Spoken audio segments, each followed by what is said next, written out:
So, can you just please introduce yourself in the way that you want to be introduced? My name is Lisa Forestell, and I am from the United States. I currently serve as the chair of Intervoice within the Hearing Voices movement, and I am a voice hearer. Can you tell us something more about voice hearing or your personal experience? How do you see that? I've heard voices that other people don't. Since I was a little child, since I was maybe 3, my first memory is of my voices. And I grew up with them. And as I grew up, I learned that other people didn't also hear voices like I did. And that they thought it was very strange. And maybe they picked on me a lot. And so my voices and I decided to go quiet. We closeted ourselves and didn't share our experience with others. And I lived most of my life that way. And it wasn't until I learned of the Hearing Voices movement that we considered living more out loud. And we did that maybe 8 years ago. So most of my life we were very quiet. It's kind of life-saving to not be that way anymore. We got really good at it, but we didn't realize how much we were missing. So I have one voice now who he's like he's accepting an award, and he's very proud and happy to be here, and he keeps saying that over and over again. One of the reasons that we decided to live out loud was because he thinks we are fated to help create spaces where people can live like we do now. So he thinks our work is very important. I do too. He's more sure that we can do it than I am because I get nervous.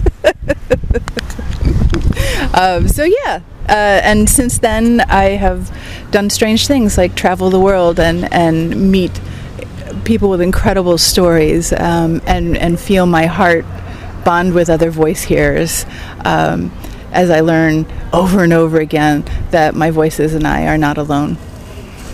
And how do you explain, or what kind of meaning does it have, this experience for you, to hear voices? Does it connect to some biography or personal narrative or what? Yeah, I understand my voice hearing to be something I'm capable of, and I wonder if more of us are capable of it, and maybe we grow out of it. There's a lot of research that shows that there's a high incidence of children that hear voices, and they do kind of grow out of it. And I wonder if I was just one that didn't, and maybe that has always been with humanity, and that we are more dependent on physical cues and other ways of being together, so we don't maintain that skill. And beyond that, I don't try to make too much meaning of it. It is kind of like putting your shoes on in the morning. You don't explain it, you just do it. And because my life has always been this, it is kind of like trying to explain to somebody why I have family. You know, we all have family. So it's just a very, innate or always part of my experience. Very inspiring. And this is my reflection, not going to be in the video. And this year's topic of 10th annual 10th Hearing Voices conference is human rights and human voices. Why is it important to speak about human rights in the context of voice hearing? I think it's most important because those of us that hear voices have been so marginalized. So even as a small child, I got a very strong message that I wasn't welcome as myself with my experiences in public. And so I was maybe 7 or 8 when I got that message strongly enough to change how I was being with people. And if that's the case, if we can't be who we are, then it can be nothing other than a human rights movement. It's always felt that way for me. So my very first Congress was in 2012, and all of the workshops that I wanted to go to were those that were already focusing on human rights. So yes, not only do we have our own voice, but we have the voices of others that we speak on behalf of.